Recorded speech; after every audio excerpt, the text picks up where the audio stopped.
Linkin Park are one of the few bands that are really hard to place into a specific category of music. Because of their genre-bending sound, which combined hard rock with rapping and hip-hop, they often get labeled as nu metal, rap rock, or even alternative and electronic rock. But it isn't quite that simple, because their lyrics often went much deeper than most songs within those aforementioned genres did. That begs the question, are Linkin Park emo? The topic has been discussed on a ton of Linkin Park Reddit threads and other message boards, and the band's own LP Underground fan forum has even debated whether they can be called emo.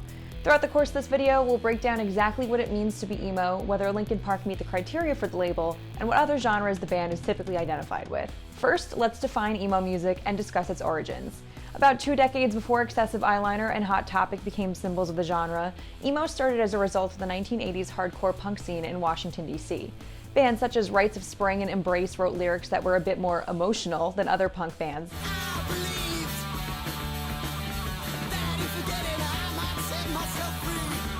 And by the mid-80s, Thrasher magazine coined the term emo-core. It didn't sit well with a lot of the musicians it became associated with, similarly to the way it carries a bit of a negative connotation today. The second wave of emo saw the genre spread throughout the West Coast and Midwest during the 90s, and the core was dropped from emo-core, so it just became known as emo.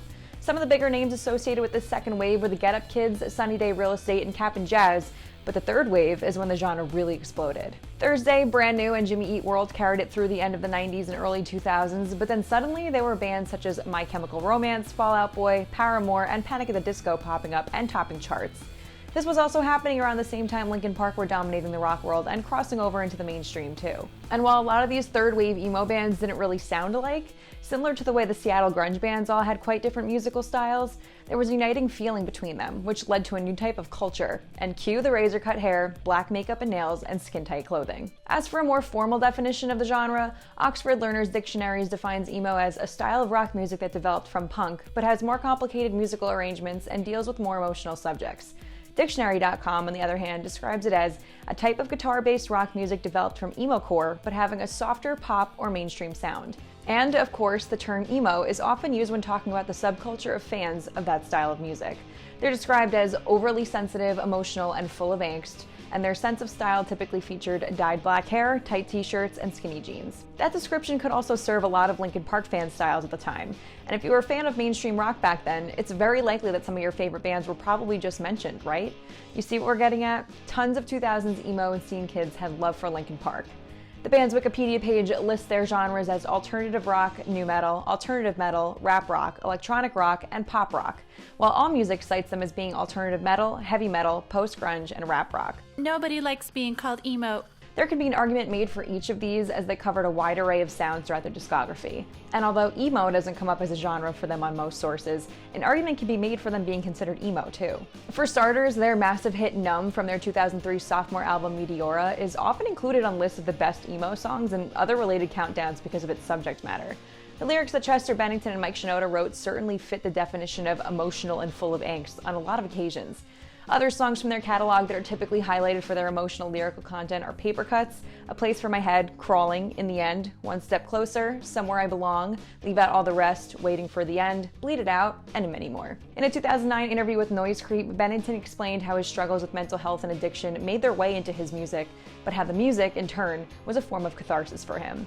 I've been able to tap into all the negative things that can happen to me throughout my life by numbing myself to the pain, so to speak, and kind of being able to vent it through my music, he said. I don't think I could have been inspired to create something like that by watching someone else go through that. So in a lot of ways, that's been very constructive for me. Listeners tended to relate to the sense of social alienation, introversion, and anxiety that was referenced in a lot of Linkin Park songs. Plus, Bennington and Shinoda's vocal deliveries made the songs that much more appealing, so they developed a huge following pretty quickly because of their openness about these subjects. And much of their fan base was made up of young people who tend to be the most emotionally vulnerable because of the hormonal changes that adolescents and young adults go through. In a 2020 post on Reddit titled Chester Bennington, Tell Me How He Helped You, Linkin Park fans expressed their admiration for Bennington and their appreciation for his transparency in his lyrics. All Linkin Park songs are made great by Chester's ability to bring the lyrics to life. He gave me a voice and an outlet. I've always been a quiet kid and never felt I could belong anywhere, but when I listened to Linkin Park, I felt like I belonged with them, one fan shared. They were basically my safe space, and because Chester was the voice of the group, I felt like he was the friend I never had, someone that could connect with my emotions, someone I could cry with, but also someone I could laugh with whenever. Linkin Park haven't really touched on whether they consider themselves a part of the emo genre, but in a 2014 interview when they were about to release the album The Hunting Party, Mike Shinoda was quoted as saying, "We needed to weed out a lot of the soft emo approach to our music. We needed to weed out anything that feels aggressive for aggression's sake.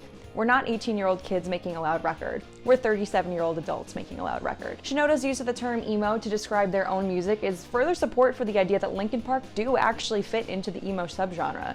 It's self-awareness. Now that we've discussed whether Linkin Park can be considered emo, let's explore how well they fit into some of the other genres they've been identified with, starting with metal. The Oxford Learner's Dictionary defines metal as a type of rock music with a very strong beat played very loud on electric guitars, often using violent or strange language or ideas. Linkin Park have met that criteria at times, especially in the song One Step Closer when Bennington belts, "Shut up while I'm talking to you." The singer, however, didn't agree with his band being labeled metal. In a 2014 interview, he said, "I don't think we're a metal band either. Not that we have anything against metal. It's like a facial expression or like an emotion. It's like someone saying he's an angry person and you're like, I can be nice. I can be loving and I can be sensitive." That's kind of how we feel about ourselves with our music. We aren't just one thing. So there are elements of the band that are metal, there are elements of the band that are pop, there are elements that are electronic and hip hop as well. And we've kind of always felt like we weren't bound to just one genre. 2 years later though, he said he felt that Linkin Park helped keep metal alive since they became very influential for a lot of younger bands who came after them.